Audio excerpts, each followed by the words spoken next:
तो चलिए दोस्तों वीडियो की शुरुआत करते हैं। सबसे पहले कंपनी की बात करते हैं। पहली कंपनी का नाम है Dixon technologies India limited. But इसको डिस्कस करने से पहले अगर आपने अभी तक चैनल को सब्सक्राइब नहीं किया है तो चैनल को सब्सक्राइब करके बेल आइकन को प्रेस कर लो ताकि आने वाली जितनी भी वीडियोज़ हैं उसका नोटिफिकेशन आपको सबसे पहले मिल सके। और एक डिस्क्लेमर भी है, जो भी न्यूज़ एंड अपडेट्स हम लोग कवर करेंगे वो सारी एजुकेशन पर्पज़ के लिए हैं, सीखने के लिए हैं। तो इसको किसी भी तरह का इन्वेस्टमेंट एडवाइस मत समझना, आप खुद से भी रिसर्च और एनालिसिस कर सकते हैं। तो चलिए दोस्तों वीडियो की शुरुआत करते हैं। सबसे पहले बात करते हैं डिक्सन टेक्नोलॉजीज से रिलेटेड कुछ इंपॉर्टेंट न्यूज़ एंड अपडेट्स के बारे में। दोस्तों डिक्सन की अगर हम बात करें तो ये कंपनी का हालिया परफॉर्मेंस अगर देखोगे नंबर्स आने के बाद का, तो कुछ खास अच्छा देखने को मिलेगा नहीं। कल के दिन कंपनी ने अच्छा परफॉर्म ज़रूर किया था, बट आज के दिन कंपनी में हमें थोड़ी प्रॉफिट बुकिंग ज़रूर देखने को मिली है। अब डिक्सन टेक्नोलॉजीज रिसेंट टाइम में देखोगे तो Q1 के अर्निंग्स के बाद लगातार फोकस में रही है। दो कारण से, पहला कंपनी के अर्निंग्स एक्सपेक्टेशंस के हिसाब से नहीं थे।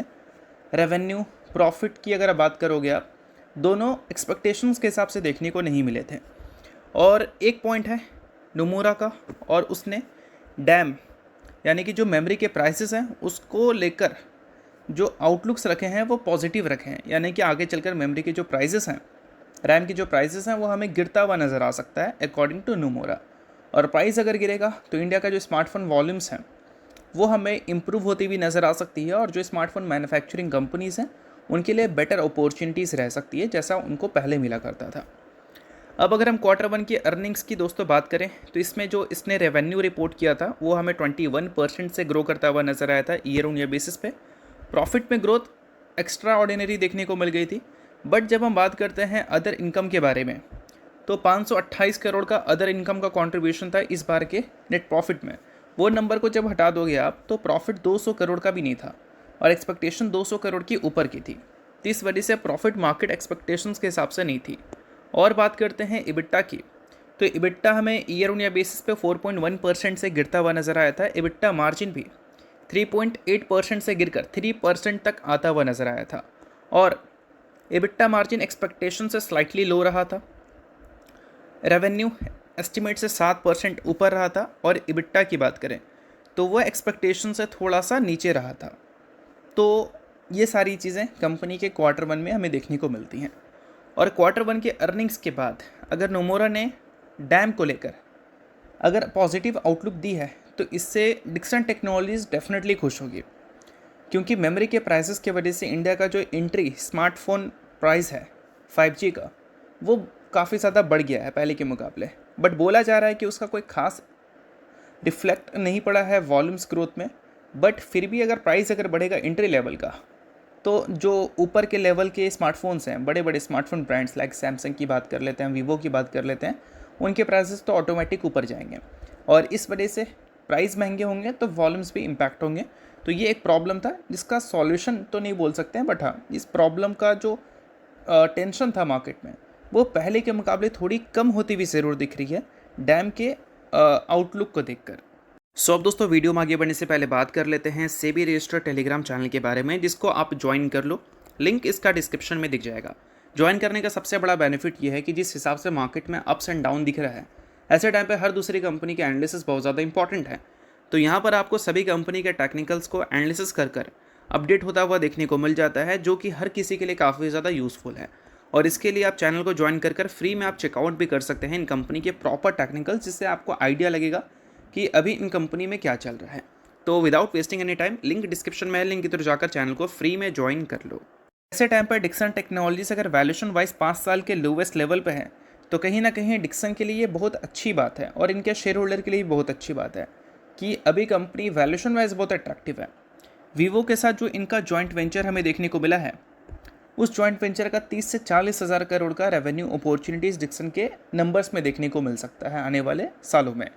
और डिक्सन टेक्नोलॉजीज एक्सपेक्ट कर रही है कि 2028 में कंपनी के जो मार्जिन्स हैं, 2028 से कंपनी के जो मार्जिन्स हैं वो हमें इम्प्रूवमेंट फेज़ में आते हुए नज़र आ सकते हैं PLI 2.0 स्कीम को लेकर। तो ये सारी चीज़ें भी एक तरह से डिक्सन टेक्नोलॉजीज़ के लिए सही है। रेवेन्यू अपॉर्चुनिटीज़ अगर ज़्यादा है और साथ में मार्जिन्स अगर इंप्रूव होने की पॉसिबिलिटी है तो फिर प्रॉफिट तो ऑब्वियस सी बात है इंक्रीज़ होगा, और प्रॉफिट इंक्रीज़ होगा तो वैल्यूएशन और भी ज़्यादा नीचे जाएगा, और वैल्यूएशन और भी ज़्यादा अगर नीचे जाएगा तो फिर वो बहुत ही ज़्यादा अट्रैक्टिव बात हो जाती है किसी भी कंपनी के लिए, जो अभी रिसेंट टाइम में कल्याण ज्वेलर्स में हमने देखा था। कोई रिकमेंडेशन मैं आपको नहीं दे रहा हूँ, सभी चीज़ें सिर्फ और सिर्फ एजुकेशन पर्पज़ के लिए, सिखाने के लिए मैं ये सारी चीज़ें आपको बता रहा हूँ। तो ये सारी चीज़ों पे आप ध्यान चाहो तो रख सकते हो। तो चलिए अब बात कर लेते हैं अगली कंपनी के बारे में, जिसका नाम है दोस्तों HDFC bank limited. HDFC bank की बात करें तो ये कंपनी रिसेंट टाइम में कुछ खास अच्छा परफॉर्मेंस हमें करती हुई दिखी नहीं है। पिछले एक हफ्ते का रिकॉर्ड देखोगे तो ख़राब दिखेगा, एक महीने का रिकॉर्ड देखोगे तो ख़राब दिखेगा, 6 महीने का रिकॉर्ड देखोगे तो ख़राब दिखेगा, और एक साल का भी रिकॉर्ड देखोगे तो ख़राब ही दिखेगा। अब इसके पीछे का एक दो कारण नहीं, बहुत सारे कारण हैं। अब देखो पिछले 6 महीने का ट्रैक रिकॉर्ड देखें तो वहाँ पर जो सबसे बड़ा कारण था गिरावट का, वो था गवर्नेंस कंसर्न। कंपनी के जो पार्ट टाइम चेयरमैन थे उन्होंने रिज़ाइन दे दिया था एथिक्स और वैल्यू का रीज़न देकर। अभी जो कंपनी के चेयरपर्सन हैं राजीव कुमार, उनके तरफ से स्टेटमेंट आया था कि HDFC बैंक के पास कोई सिस्टमेटिक गवर्नेंस कंसर्न नहीं है, यानी कि कोई ऐसे टेंशन की बात नहीं है जो टेंशन मार्केट में चल रहा है। बट फिर भी इन्वेस्टर्स की जो कॉन्फिडेंस है वो बैक टू नॉर्मल हो नहीं रही है, ये एक पॉइंट है जो कि ध्यान में रखना है। देखो गवर्नेंस कंसर्न वाला जो प्रॉब्लम आया था उसके बाद ही वैल्यूएशन यहाँ से सीधा यहाँ तक गया था, क्योंकि इंटरनली प्रॉब्लम की बात हो रही थी, इंटीग्रिटी की बात हो रही थी, और वो प्रॉब्लम अगर किसी भी छोटी कंपनी में दिखता है तो भी टेंशन की बात है, और बड़ी कंपनी में दिखता है तो बहुत बड़ा टेंशन की बात है, क्योंकि बहुत सारे लोग जुड़े हैं ना वहाँ पर। तो अगर मैनेजमेंट ही कंपनी को चला रहा है और मैनेजमेंट में कुछ गड़बड़ है तो फिर टेंशन लेने वाली बात तो वो होगी, और इसी वजह से गिरावट हमें देखने को मिला था काफ़ी ह्यूज। और इसके क्लैरिफिकेशन में HDFC बैंक, RBI सभी ने बोला था कि कोई दिक्कत नहीं, कोई दिक्कत नहीं। न्यू चेयरमैन ने भी बोल दिया कोई दिक्कत नहीं। बट इन्वेस्टर्स की कॉन्फिडेंस बैक टू नॉर्मल नहीं हो रही है, और वो इसलिए क्योंकि कंपनी के जो अर्निंग्स हैं वो भी इसको सपोर्ट नहीं कर पा रहा है।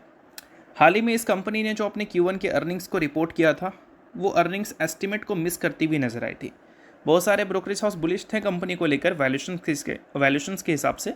बट सबसे बड़ा पॉइंट पता है क्या था? सबसे बड़ा पॉइंट था कंपनी का नेट इंटरेस्ट मार्जिन, और उस कारण से इसका नेट प्रॉफिट और नेट इंटरेस्ट इनकम और नेट इंटरेस्ट मार्जिन, तीनों में HDFC बैंक ने डिसअपॉइंटिंग नंबर शो किया था, और इस वजह से प्रॉफिटेबिलिटी अनसर्टेनिटी HDFC बैंक में क्रिएट हो गई थी, और इस वजह से भी HDFC बैंक का शेयर हमें लगातार गिरता हुआ नजर आ रहा था। और अभी हाल ही में बात करें तो मोतीलाल ओसवाल का एक रिपोर्ट पब्लिश हुआ है जिसमें उन्होंने मेंशन किया है कि प्राइवेट बैंक्स डिलीवर कर सकते हैं अर्निंग्स ग्रोथ 2027 में 18 से 20% का। अगर 18 से 20% के अर्निंग्स ग्रोथ की एक्सपेक्टेशन इनकी है प्राइवेट बैंक से, like Kotak, axis, ICICI bank, बात कर सकते हैं हम फेडरल बैंक की, HDFC बैंक की, ये सारे प्राइवेट बैंक्स हैं। अगर डबल डिजिट में अर्निंग्स ग्रोथ की एक्सपेक्टेशन इनकी है और ऐसे टाइम पे कोई प्राइवेट बैंक अपने नेट इंटरेस्ट मार्जिन को कम रखी हुई है तो फिर उनके अर्निंग्स कंसर्न तो बहुत ज़्यादा रहेंगे। बाकी बैंक्स तो 20% से ग्रो कर रही है, आप 15% से क्यों ग्रो कर रहे हैं?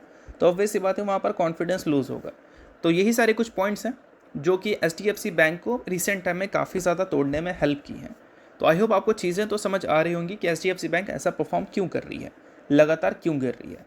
अब ऐसे टाइम पे HDFC बैंक के अर्निंग्स अगर रिकवर करना शुरू करती है तो फिर इसके लिए बहुत अच्छी बात होगी, और रिकवर करने में जितना ज़्यादा डिले होगा उतनी ज़्यादा कंसोलिडेशन फेस में ही HDFC बैंक आपको देखने को मिलेगी। कोई रिकमेंडेशन नहीं है, सभी चीज़ें मैं सिर्फ और सिर्फ एजुकेशन पर्पज़ के लिए ही आपको बता रहा हूँ, ठीक है। और इसके अलावा दोस्तों, अगर आपने अभी तक सेबी रजिस्टर्ड रिसर्च एनालिस्ट के टेलीग्राम चैनल को ज्वाइन नहीं किया है तो उसको जाकर आप ज़रूर ज्वाइन कर लो। उसका लिंक आपको डिस्क्रिप्शन में देखने को मिल जाएगा। लिंक के थ्रू जाकर चैनल को बिल्कुल फ्री में आप ज्वाइन कर सकते हैं। तो चलिए अब बात कर लेते हैं अगली कंपनी के बारे में। तो अगली एक रिसेंट लिस्टेड कंपनी है, नाम है दोस्तों आस्था स्पिनटेक्स। हाल ही में दोस्तों इस कंपनी ने 1:1 के रेशियो में बोनस की अनाउंसमेंट की है, जिसमें एक शेयर के बदले कंपनी ने एक इक्विटी शेयर देने का फैसला किया है। सो अगर आप इस कंपनी के शेयर होल्डर हैं तो बेशक इस न्यूज़ को आप नोट डाउन कर सकते हैं, और शेयर होल्डर अगर आप नहीं है तो आप इग्नोर भी कर सकते हैं, क्योंकि न्यूज़ थी इस वजह से मैंने बता दिया। बाकी ये किसी भी तरह का रिकमेंडेशन नहीं है। तो होप करता हूँ ये वीडियो आपको अच्छा लगा, और लाइक कीजिए, पहली बार सब्सक्राइब कीजिए। वीडियो देखने के लिए बहुत बहुत शुक्रिया।